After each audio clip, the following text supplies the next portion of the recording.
भारत में अगर हम ट्रेडिशन की बात करते हैं पहनावे की, तो महिलाओं के लिए सबसे बड़ी चीज़ आती है साड़ी। साड़ी की अलग अलग ट्रेडिशन है, अलग अलग चीज़ें हैं और इस समय हमारे साथ एक देवी हैं जो इस बिजनेस में भी हैं और किस तरह से वो इस बिजनेस में पहुँचे, क्या उनको डिफ़िकल्टीज़ आई और क्यों क्यों ज़रूरी है चीज़ें, और सिर्फ देश में नहीं विदेशों में भी उनका काम चल रहा है। जी हाँ, हमारे साथ हैं अंजलि देशमुख। आइए इनसे बात करते हैं और पूछते हैं एज ए एंटरप्रेन्योर इन्होंने क्या किया। मैम, कृषि भूमि में स्वागत है। थैंक यू, नमस्कार। अंजलि जी, ये बताइए कि आप जिस बिजनेस में हैं वो विमेंस का ही है, सारा ट्रेडिशनल है, तो किस तरह से आप इस बिजनेस में आए और क्या कोई डिफ़िकल्टीज़ आई और कैसे आपने अपना मुकाम पाया? हाँ, मैं तो अभी पिछले 12 साल से इस बिज़नेस में हूँ। वैसे तो साड़ी तो बहुत आम पहनावा है हमारा, लेकिन फिर भी इस बिज़नेस में मैं आई क्योंकि जितना आसान दिखता है उतना आसान वो है नहीं।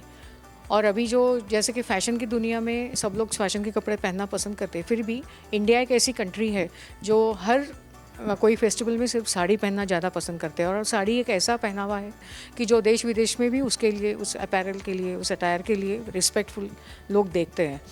और जब मैंने शुरू किया ये बिज़नेस, और बेसिकली मेरा ज़्यादा यूएसपी है बनारसी साड़ीज़ का, और वो बहुत लोगों को पसंद आता है क्योंकि बनारस अभी तक लोगों को हम लोग ये नहीं दिखा पा रहे कि बनारस में क्या क्या है, क्योंकि इतनी ज़्यादा प्रोडक्शन है और इतनी ज़्यादा वैरायटी है कि उसकी डिमांड बहुत ज़्यादा है।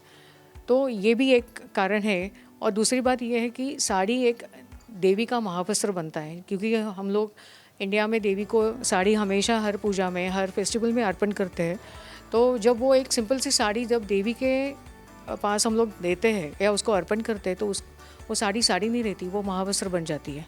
तो ये भी है। और एक साड़ी एक लेडी की पूरी खूबसूरती को निखार देती है, तो ये भी एक उसकी वजह है। और ये एक अपना ट्रेडिशन भी हम लोग आगे लेके जा रहे हैं।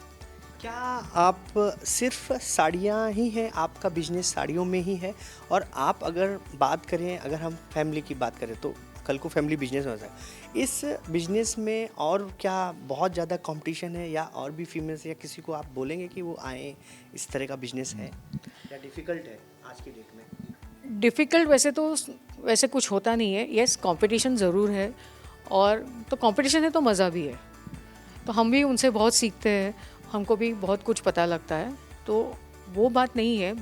बिज़नेस जब हम लोग मार्केट में हैं तो वो तो सब होना ही है, लेकिन इसके बावजूद भी हम लोग ये चाहेंगे कि येस, ज़्यादा से ज़्यादा लोग आए इस बिज़नेस में और अलग अलग वैरायटी भी पेश कर दे, क्योंकि कितना भी हमारा बिज़नेस हो, छोटा या बड़ा, हम लोग हर चीज़ लोगों को नहीं दे सकते, लेकिन अपनी अपनी एक खासियत ज़रूर बना सकते हैं। तो ऐसे ही साड़ियों, और भारत एक ऐसा देश है जो हर एक स्टेट की अपनी अपनी कुछ खासियत है, तो हम लोग एक इंसान कितना देगा।